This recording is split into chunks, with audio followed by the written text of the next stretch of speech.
E aí, pessoal, tudo bem com vocês? Nessa aula eu vou discutir com vocês as reações de adição, o teste de Bromo e a regrinha de Markov-Nikov.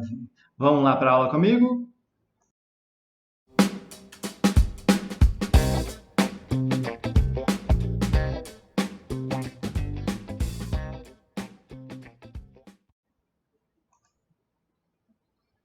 Nessa aula, vou conversar com vocês sobre as reações de adição e as consequências da reação de adição, que são o teste de Bromo e a regra de Markov-Nikov. Vamos lá, então? Olha só, pessoal. Primeiro, vamos conversar sobre o que é uma reação de adição a alquenos, ok? Ou seja, eu tenho que ter um alqueno, tá? Lembrando que alquenos podem ser chamados de olefinas ou alcenos. E nessa reação de adição, ocorre a quebra da ligação π. Essa quebra da ligação π, quando ela acontece, ela transforma o alqueno no alcano, tá? Mas é óbvio, né? O carbono tem que fazer 4 ligações, ou seja, essas ligações são empurradas, tá? E à medida que essas ligações são empurradas, o alqueno se transforma em alcano, tá bom? Então a ligação sigma e π se transforma apenas numa sigma, tá? Π some fazendo com que essas ligações se expandam para os lados, vamos entender assim, tá bom? Ou seja, resumidamente, o que nós vamos ter efetivamente vai ser um alqueno se transformando no alcano, tá bom? Esse é o processo, de maneira geral, resumidamente, que acontece, tá? Só, gente, que para esses processos acontecerem, eles têm algumas características dependendo do tipo de adição que nós formos fazer, tá? E é isso que nós vamos discutir nessa aula. Tá? Por exemplo, a adição de hidrogênio ou hidrogenação catalítica é quando o alqueno reage com H2. Tá? Então, por exemplo, eu tenho um alqueno reagindo com H2. Tá? Nesse processo, ela é catalisada por um metal, nesse exemplo que eu coloquei o níquel, tá? Com aquecimento, e aí se transforma no alcano. Tá? Então, alguns detalhes aqui importantes para entendermos esse processo. Por exemplo, eu tenho o alqueno e o H2, tá? E aí, lembrando que reações de adição quebra a π, tá? Quando a ligação π quebra, a do H2, que uniu H com H, também quebra. E aí o alqueno se transforma no alcano e o H fica com as ligações soltas. Um hidrogênio liga num carbono, o outro hidrogênio se liga no outro carbono, e aí o alqueno se transforma no alcano. Tá bom? Detalhe importante desse processo é que ele é catalisado com níquel e sob aquecimento. Tá bom? Nesse processo aqui eu coloquei o níquel. Mas, de modo geral, nós podemos ter outros metais catalisadores desse processo de hidrogenação. Tá bom? Nós podemos ter, por exemplo, a platina ou o paládio para fazer essa catalisação, para fazer essa catálise, melhor dizendo, desse processo. Tá? E o catalisador, lembrando, pessoal, é uma substância que acelera a velocidade da reação. Ela faz isso nesse processo de hidrogenação catalítica a partir de um fenômeno chamado de adsorção. A adsorção significa dizer que o H2 e o alceno, o alqueno, eles são absorvidos, eles são adsorvidos, melhor dizendo, eles se aderem à superfície do metal e nessa aderência a reação acontece mais facilmente, tá bom? Por exemplo, eu vou mostrar para vocês uma situação aqui para ficar claro esse processo de catalisação, de catálise, melhor dizendo, na hidrogenação. Então, por exemplo, eu tenho um alqueno que ele é adsorvido pela superfície do metal. Tranquilo. Aí eu tenho o H2. O H2, como o alqueno agora está grudado na superfície do metal, ele tem menos liberdade de movimentação.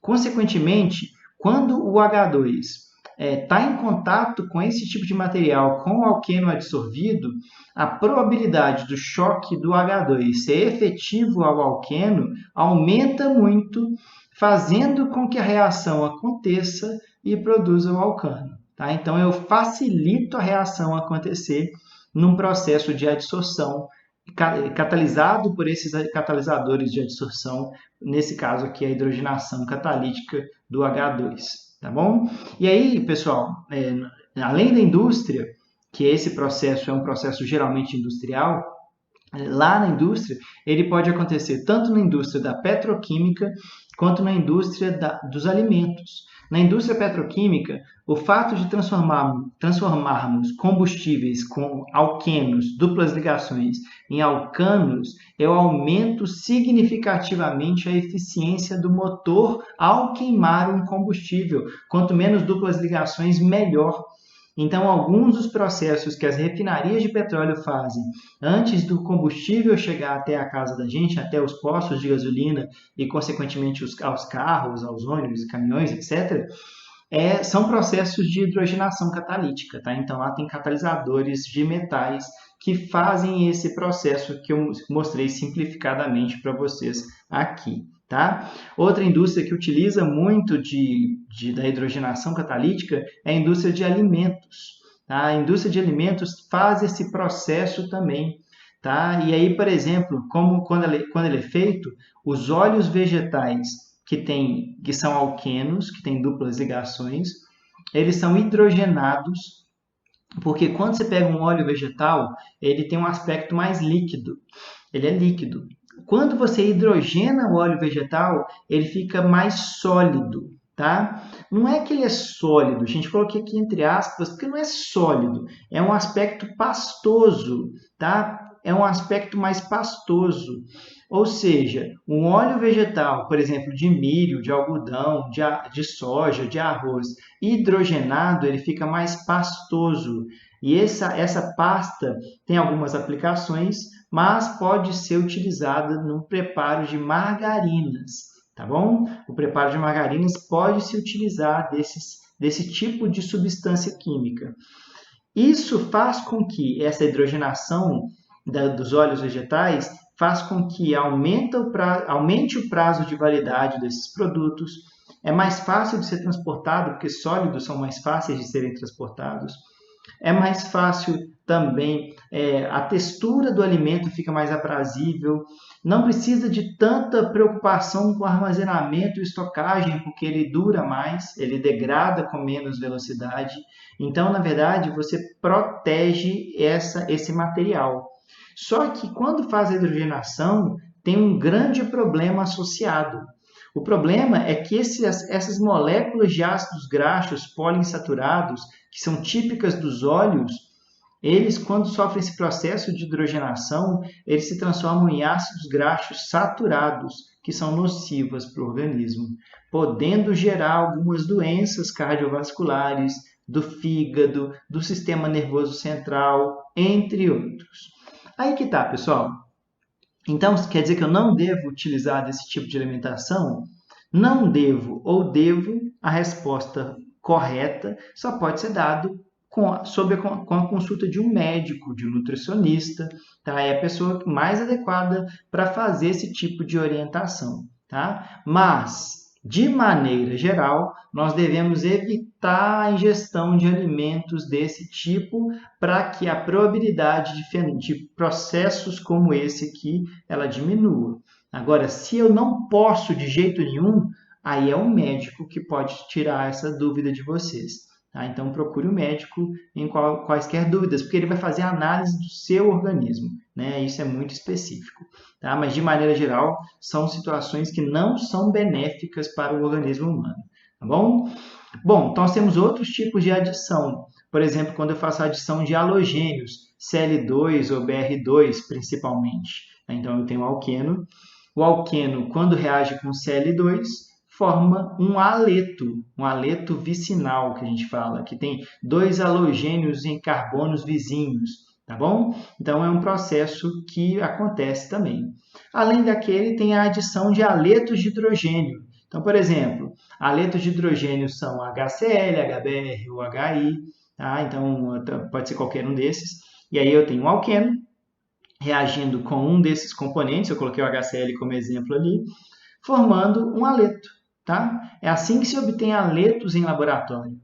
Tá? Então, essa aí é a situação de adição de aletos de hidrogênio. A diferença é que, nessa que eu coloquei, esse exemplo anterior, os 2 cloros ficavam em átomos de carbonos vizinhos.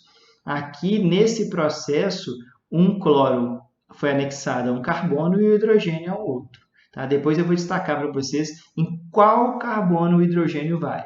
Tá? Essa é a chamada regra de Markovnikov. Aguardem só mais um pouquinho. Então, adição de aletos de hidrogênio. Tá? Formei um aleto. Tá? E aí, eu posso fazer adição de água também. É a mesma coisa. Lembrando que a água pode ser escrita como HOH, explicitando essa ligação ali que é rompida no processo de adição de água.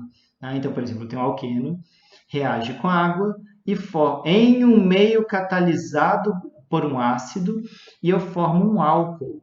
Então, é assim que se produzem, é assim uma das formas de se produzir álcoois em laboratório. Tá? Lembrando que esse H+, é porque o catalisador desse processo é um catalisador ácido, tá? Nessas reações, nesse exemplo dessas reações aqui, ok? Então, só para destacar com vocês, eu comentei que esse hidrogênio, quando ele é adicionado ao carbono, ele vai para qual carbono?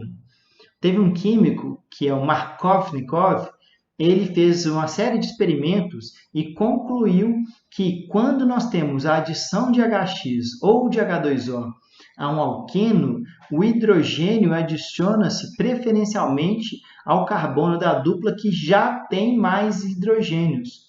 Ou seja, o hidrogênio adiciona-se ao carbono mais hidrogenado. Por exemplo, aqui, na hora que acontece a adição do hidrogênio, o H vai para o carbono mais hidrogenado. Por exemplo, aqui eu não destaquei qual que era o carbono que tinha mais hidrogênios, mas o hidrogênio vai sempre para o carbono mais hidrogenado. Por exemplo, vamos lá, eu coloquei uma molécula ali. Olha só, esse hidrogênio aqui, esse carbono tem 2 hidrogênios. Esse carbono tem 1 hidrogênio. Então, quando eu faço a adição desse alqueno, por exemplo, com HCl, lembra da regra de Markovnikov? O hidrogênio do HCl vai para o carbono mais hidrogenado, consequentemente, produzindo aquele produto. Tá? O carbono com mais hidrogênios recebeu o outro hidrogênio, então esse foi o produto obtido. Já a situação inversa, que o hidrogênio vai para o carbono com menos hidrogênios, que é essa aqui que eu desenhei embaixo, esse produto não é obtido, tá? Então, consequentemente, essa reação não vai acontecer, mas eu escrevi para vocês apenas para ser didático do processo, tá? Então, mais uma vez, regra de Markovnikov. O hidrogênio vai para o carbono com mais hidrogênios, tá? E aí, pessoal, um último detalhe, digamos assim, dessas reações de adição é o chamado teste de Bromo. O teste de Bromo é um teste bastante interessante, que é o seguinte: nós temos uma amostra da substância que eu quero testar a presença de C+C. Tá? Então, por exemplo, eu tenho uma solução que eu quero saber se tem um alqueno, se é alqueno. Nessa solução, eu misturo bromo. Tá? O bromo é uma solução em tetracloreto de carbono. O tetracloreto de carbono é incolor e a solução de bromo é alaranjado castanho. Tá? Então, eu pego o alqueno e adiciono na solução de bromo com o tetracloreto de carbono. O que acontece? Essa solução original ela é alaranjada, castanho, graças ao bromo. Tá? O bromo deixa a solução com essa coloração. Quando a reação vai acontecendo, o bromo vai sendo adicionado ao alqueno. Tá? E, consequentemente, à medida que a reação vai acontecendo, o bromo vai diminuir na quantidade. Ele vai sendo consumido. E, consequentemente, a partir disso, a solução vai perdendo a cor. Então, eu falo que o teste de bromo é para saber se tem alqueno.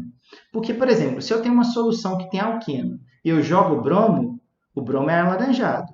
Ao jogar o bromo, a solução fica incolor. Aí eu sei que era alqueno. Agora, se não tinha alqueno e eu jogo o bromo, continua alaranjado. Então, a gente fala que é o teste de bromo, tá? E para saber se tem alqueno, beleza? Aí eu escrevi para vocês. Então, se for positivo, ou seja, se o bromo perder a cor, ela foi descolorida a solução, tem C+C. Se não for descolorida, se não acontecer nada, é porque a solução, a molécula que forma a solução original, ela era saturada, não tinha dupla ligação. Tá bom? Então, com isso, nós terminamos essa parte das reações de adição.